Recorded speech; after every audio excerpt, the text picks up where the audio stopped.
Hello everyone, आज मेरे साथ में हैं मिस्टर एकमजोत सिंह। इनका आज कनाडा का spouse open work permit approve हो गया है और ये वीडियो बनाने का मेन मकसद ये था कि जब मिस्टर एकमजोत सिंह हमारे पास आए थे अपनी एप्लीकेशन का काम करवाने के लिए, तो मुझे नहीं लगता कि कोई भी ऐसा कोई कंसल्टेंट किसी शहर में होगा जिसके पास ये नहीं गए थे, क्योंकि ये बहुत अवेयर क्लाइंट थे। बहुत सारे इनके क्वेश्चन क्वेरी थी, बहुत सारा इन्होंने पढ़ा था और बहुत सारे लोग इनके जानने वाले थे जिन्होंने इस तरह के वीज़े अप्लाई किए थे और करने भी थे। हाँ जी, करने भी थे। ठीक है, मैं खुद भी सोच रहा था अप्लाई करने की। तो ये बहुत सारे लोगों पे गए थे। तो ये वीडियो के अंदर मेन चीज़ हम लोग ये शेयर करेंगे कि एक क्लाइंट के किस किस तरह के क्वेश्चन हो सकते हैं और उन क्वेश्चनों के किस तरह से वो जवाब ढूंढे और एक आइडियल कंसल्टेंट जिसके थ्रू उसको अप्लाई करनी चाहिए फाइल, वो आइडियल कंसल्टेंट है क्या। सो मिस्टर तजिंदर, ये जो वीडियो हम लोग बना रहे हैं अपने सब्सक्राइबर के लिए जी, और उसके साथ में बहुत सारे लोग पूरे वर्ल्ड में देखते हैं वीडियो हम लोगों के। हाँ जी। तो वीडियो का मकसद यही होता है कि कहीं ना कहीं हर किसी को जिसने अप्लाई करना है visa Canada spouse open work permit का, हाँ जी, उसको हम एम्पावर करें कि वो एप्लीकेशन अच्छी तरह से कहाँ से किस तरह से लगा पाए। हाँ जी। तो आपके बहुत सारे एक्सपीरियंस रहे जब आपने एप्लीकेशन की शुरुआत करी, हाँ जी, बहुत सारे लोगों से आप मिले, तो वो सारे आइडिया ना आप प्लीज़ हमारे जो दर्शक हैं इनके साथ शेयर करो। हाँ जी।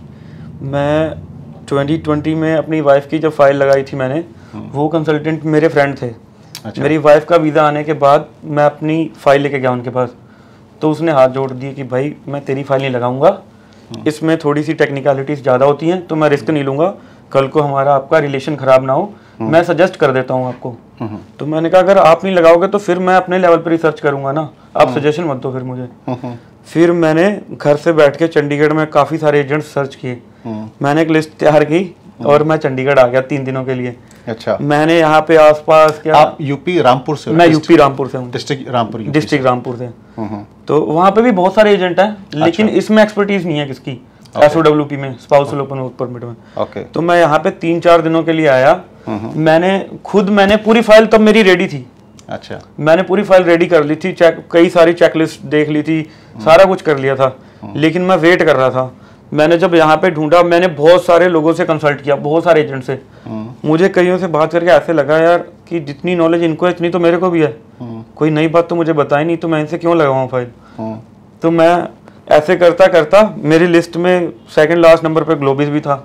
अच्छा। फिर जब मैं ग्लोबिस आया तो मैं जैसे ही अंदर विजिट किया, मैंने कहा चलो कंसल्ट करके ही पता चलता है बंदे को, वैसे तो चेकलिस्ट तो सबने रखी होती हैं। तो मैं यहाँ पे आया तो मैं रिसेप्शन पे गया, उन्होंने एक टीम मेंबर के पास भेज दिया मुझे।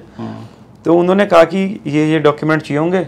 मैंने बड़ी खुशी से सारे डॉक्यूमेंट, मैंने कहा मेरे पास तो फाइल ही तैयार है, ये तो खुश हो जाएंगे देख के। तो मैंने सारे डॉक्यूमेंट उनके सामने रख दिए, मैंने कहा ये लो ITR, वो कह रहे ये, मैंने कहा ये लो ये। तो मुझे ये था कि डॉक्यूमेंट तो जो चाहिए होते हैं सब तैयार है, मेरी फाइल लग जाएगी। लेकिन जब उन्होंने मुझे आगे क्वेश्चन पूछने शुरू किए कि अपनी कंप्यूटेशन दिखाओ, मैंने कहा कंप्यूटेशन का क्या करोगे सर आप? कह रहे उसमें कौन से सेक्शन में क्या क्या भरा है आपने? मैं कहा ये तो मुझे पता ही नहीं है। तो कह रहे तुम अपनी फाइल कैसे लगाने चल दी? मैंने कहा यार ये बात तो सही है। फिर मैं टेंशन में आ गया, मैंने कहा डॉक्यूमेंट तो सारे तैयार कर लिए हैं जो लिस्ट के अकॉर्डिंग है, लेकिन उनके अंदर क्या है ये कौन देखेगा। फिर वो उन्होंने मुझे गाइड किया। फिर मैंने बाहर जाके अपनी वाइफ को कॉल की, मैंने कहा ऐसे ऐसे है, इतने चार्जेस है। वो कह रहे तुम खुद नहीं लगाओगे, अगर तुम्हें इन पर ट्रस्ट है, चार्जेस की टेंशन मत लो, मुझसे ले लेना, लेकिन अपनी फाइल पे रिस्क मत लो कि डॉक्टर खुद अपना ऑपरेशन ना ही करे तो अच्छा है। फिर मैंने जो है यहाँ पे भगवान का नाम लेके अपनी फाइल छोड़ दी। भरोसा बहुत आ गया, क्योंकि जब मैंने खुद रिसर्च कर ली थी ना, पूरी मेरी तसल्ली हुई थी। फिर मैंने और भी, मेरी 1 घंटा बात चली थी सर के साथ तब। फिर मेरा कोई डाउट और क्वेरी कुछ बचा ही नहीं। यहाँ तक कि सर ने मेरे CA से भी बात की थी कि इसके वाले सेक्शन में ये करो, नहीं तो कंसल्टेंट को खुद नहीं पता होता, वो बता देते हैं, बच्चे को आधा समझ में आता है, वो आधा जाके आगे बताता है, तो उसकी खुद नहीं मर्जी होती करने की आगे वाले की, वो उतना ही देता है बना के। मेरा 3 बार इन्होंने वो किया था, दोबारा रिवाइज करवाई थी ITR कि नहीं ऐसा नहीं है, नहीं ऐसा नहीं है। फिर डॉक्यूमेंट में सबसे बड़ी प्रॉब्लम लास्ट में नो कोड की आ गई कि उनकी कंपनी नो कोड मेंशन नहीं कर रही थी, वो रिक्वायरमेंट थी। मैंने 3-4 बार सर को भेज दिया कि सर ये, सर ने बोला कि देखो 100% रिफ्यूज़ल है, बताओ लगा दूं, आपकी अपनी इच्छा है, मैं तो नहीं लगाने को मना कर रहा। मैंने कहा सर मत लगाओ अगर आप मना कर रहे हो तो। फिर एक टाइम ऐसा आया कि मुझे जो एडिशनल डॉक्यूमेंट मांगे उसमें ही उन्होंने नो कोड मांगा ही नहीं, उन्होंने कहा कि आप जॉब ड्यूटीज मेंशन कर दो, 3 सैलरी स्लिप्स दे दो और 1-2 चीज़ और, तो वो मैंने लगाई हैं, तो वीज़ा आ गया भगवान की दुआ से। मतलब मेरा सारा कुछ सफल हो गया। और उस दौरान मेरी रिसर्च से, जैसे मैंने ग्लोबिस को चूज़ किया था, तो मैंने बहुत लोगों को सजेस्ट किया, अभी मेरा वीज़ा नहीं आया था, मैंने बहुत लोगों को सजेस्ट किया कि आप वहाँ पे चले जाओ। उनका सबसे पहला क्वेश्चन होता था तेरा आ गया? मैंने कहा आएगा, मैंने कहा आएगा, और नहीं आया तो मेरी कोई गलती होगी, लेकिन आप वहाँ पे जाओ। फिर अब आ गया, अब मैंने उनको सबको फिर फ़ोन किया, मैंने कहा मेरा आ गया, अब जाओ। एक और पॉइंट लेते हैं हम लोग इस वीडियो हाँ में। जी। जब आप हमारे पास आए थे ना, तो आपके भी कई तरह के क्वेश्चन थे कि बीच में भी पूछा था आपने एक दफ़ा। हाँ जी। कि जी ये स्पाउस वीज़ा बंद हो गए हैं क्या? हाँ जी। हम 6 महीने बाद लगा सकते हाँ, हैं, 2 साल बाद वर्क परमिट पे वाइफ आ जाएगी तब लगा सकते हैं। वो क्या पॉइंट है, वो भी आप प्लीज़ दर्शकों को बताओ, क्योंकि ना ये क्वेश्चन बहुत लोगों का है इस टाइम। हाँ जी। मेरे रिलेटिव्स भी, हैं? मेरे रिलेटिव्स भी यही क्वेश्चन पूछते हैं मुझसे।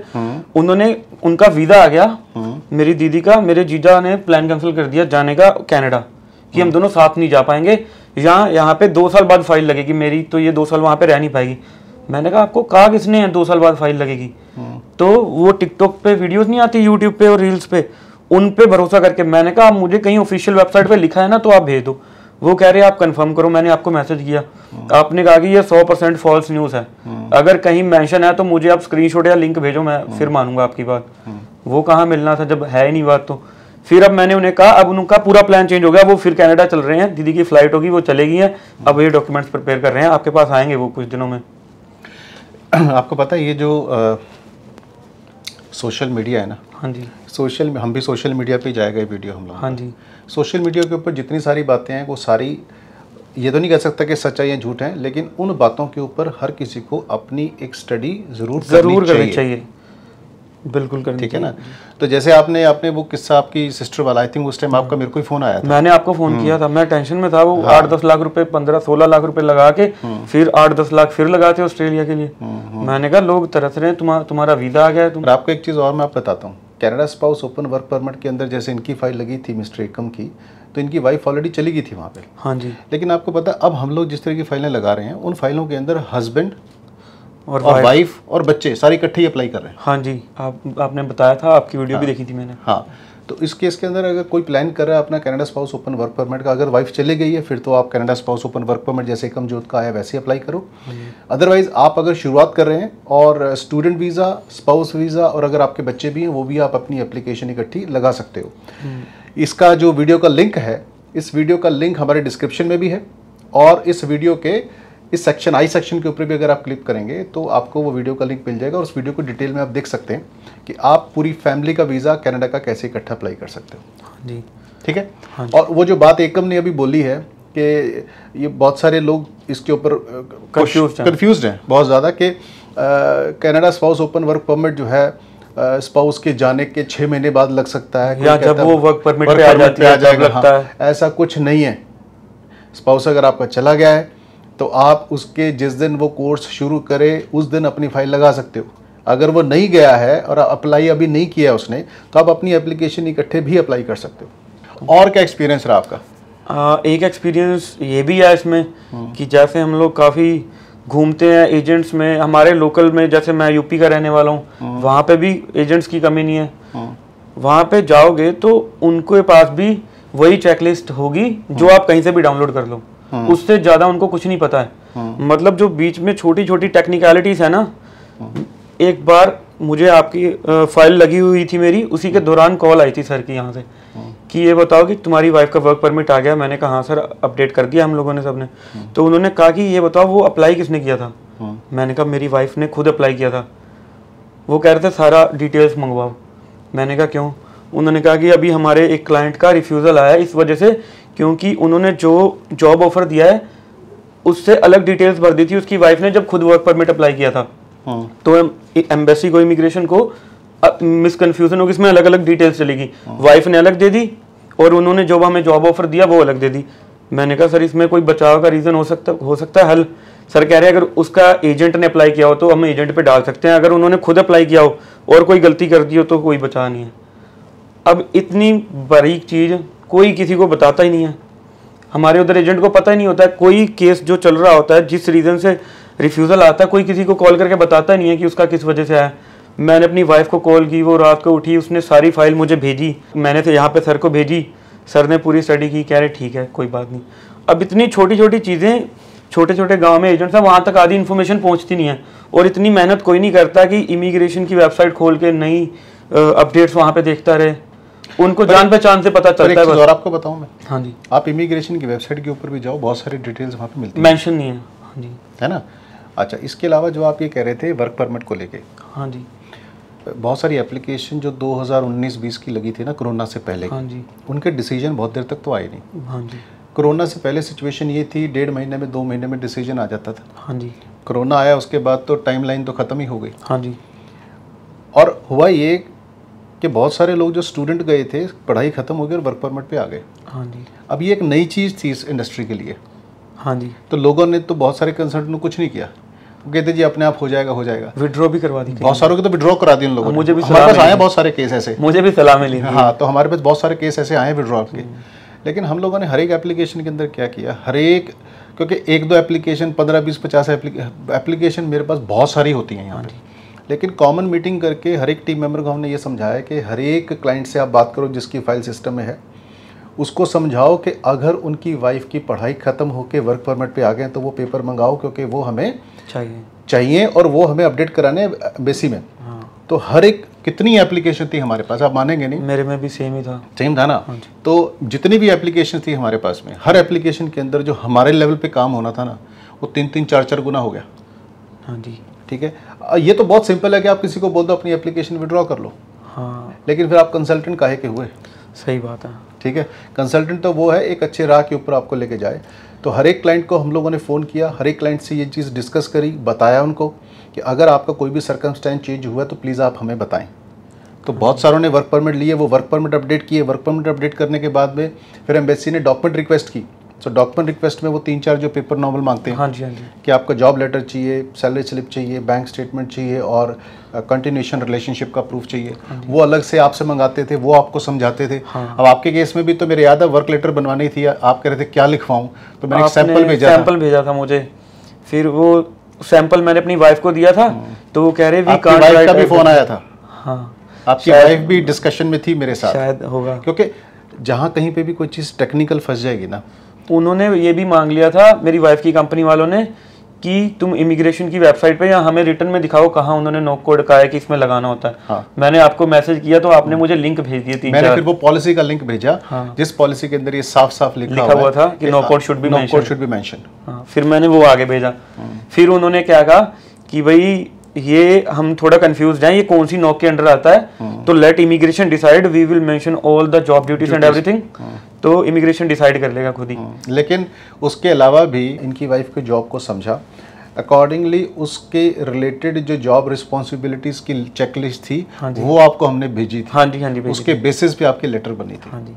अब दिक्कत क्या आती है, मैं आपको बताता हूँ कि ये एप्लीकेशन करना कोई आसान काम नहीं है। एकम जो खुद भी अपनी एप्लीकेशन के डॉक्यूमेंट कंप्लीट करके बाद में तो मैं डर ही गया था। बाद में तो मुझे लग रहा था कि अगर मैंने पंगा ले लिया होता तो मैं किससे क्या क्या पूछता यहाँ पे कि इसमें क्या करूँ।